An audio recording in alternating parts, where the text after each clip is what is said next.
Hey, it's Gordon from Turning Stones Fly Fishing. Today we're going to tie a tungsten torpedo jig. Killer fly developed by a friend of mine, Kevin Compton. He did a lot of tying for the competition fly fishing world over the years and probably still does, I'm sure. Good bug. Good bug. I got a 400 BL Hannock jig hook in there. 3.0 gold slotted tungsten bead. Going to start with olive Beneki thread. I think it's 12 or 14 knot. I have no clue. I've had it for so many years and it doesn't say. So that's that. I'm going to start spinning him up here. This is a great bug. You guys are gonna like it. For you guys that are new, kind of wrap it down to where the bend starts. That's where you're going to put your tail in. Okay. We're going to use CDL, Cocktail Leon. Very durable tailing fibers, very popular. Tailing fiber to use on nymphs these days. A lot of guys use it.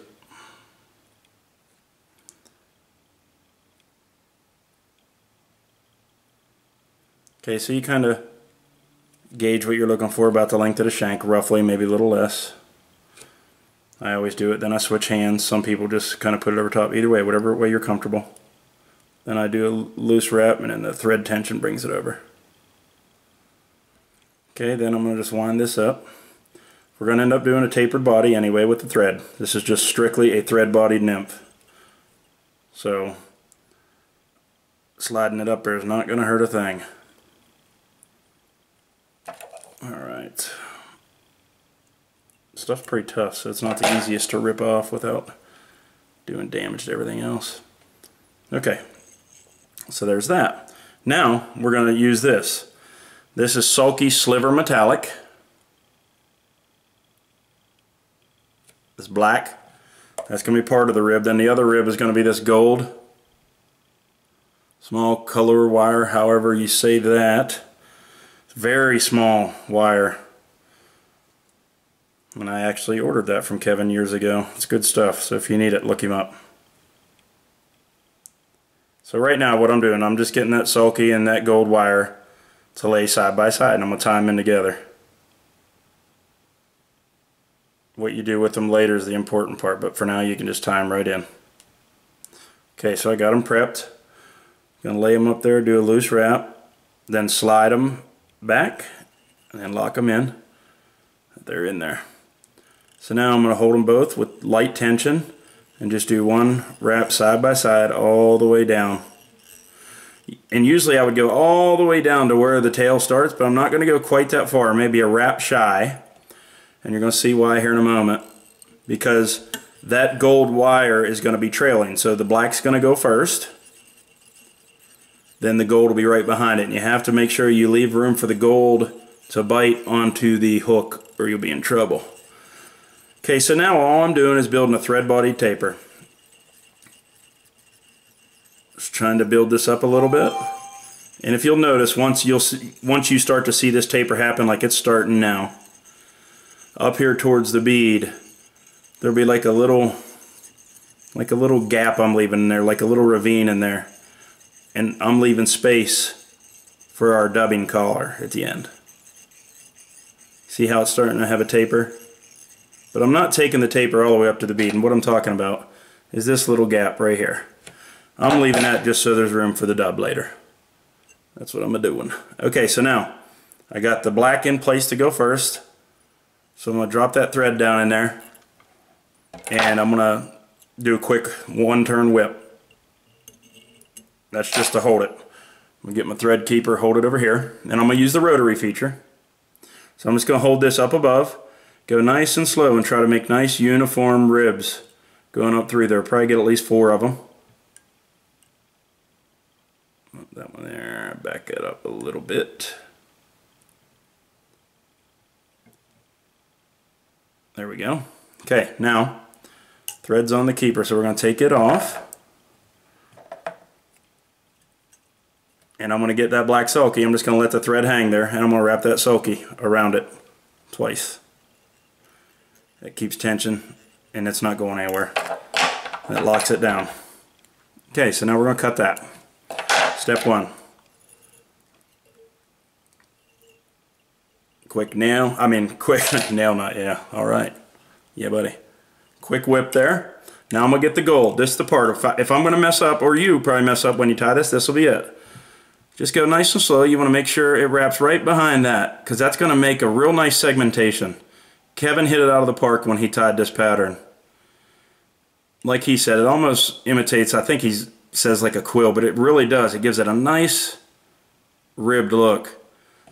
It's a really good pattern, and you guys are going to enjoy it, and you can obviously see that you can get creative going off of this style that he set forth for us and just tie whatever you want. This, I'm going to take the wire around it once. And that's it. So that's it. The body is in place, ribs in place. Got a nice little segmented look, or at least you should have. And you got a little area back here to do the dub. Okay, now, so I'm going to do what's called a touch dub. So I'm going to get this dubbing wax. I think it's Wapsi. I've had it forever and there's no name on it anymore, but I'm going to get the thread and just lightly put it on there like that. Now mind you, this doesn't work with some of the synthetic fibers in some of these blends, but whatever Jan Simon did blend this with, there's enough synthetic and enough of a base that it sticks pretty decent to the thread. So you're going to pinch this out, and it's this Jan Simon Peacock bronze. Good stuff. Good stuff.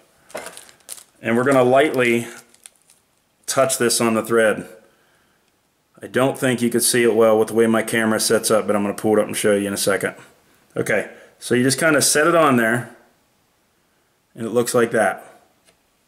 You just kind of touch it on there. That's why they call it touch dub. Okay, then you get the thread and hang it on your finger.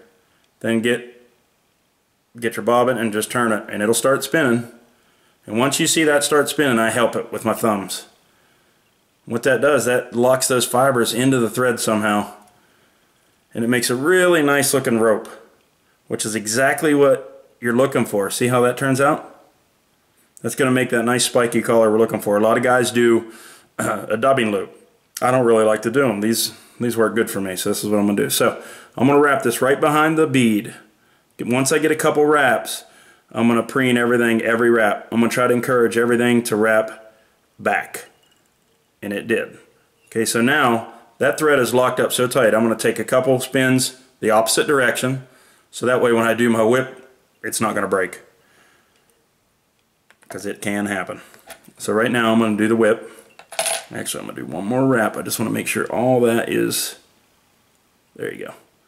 Okay. Now I'll do a quick whip finish.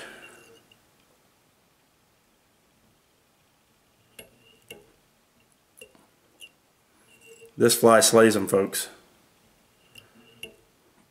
Such a good pattern. Such a good pattern. Okay, now you see how that has a nice buggy collar? We don't need that much. I don't leave that much. Never have left that much. I always kind of tidy it up a little bit. I do want some of a collar. You know what I mean? But I just don't need that much. So we just spin it around a little bit.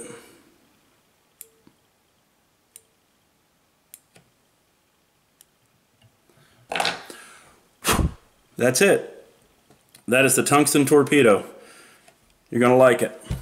Really good mayfly imitation. Good searching pattern. Attractor. Just catches fish. Well, hey, I hope you guys enjoy this. Thank you so much for watching. I really appreciate the support I'm getting on these videos. Keep watching them, liking them. If you haven't already, subscribe to my channel, please.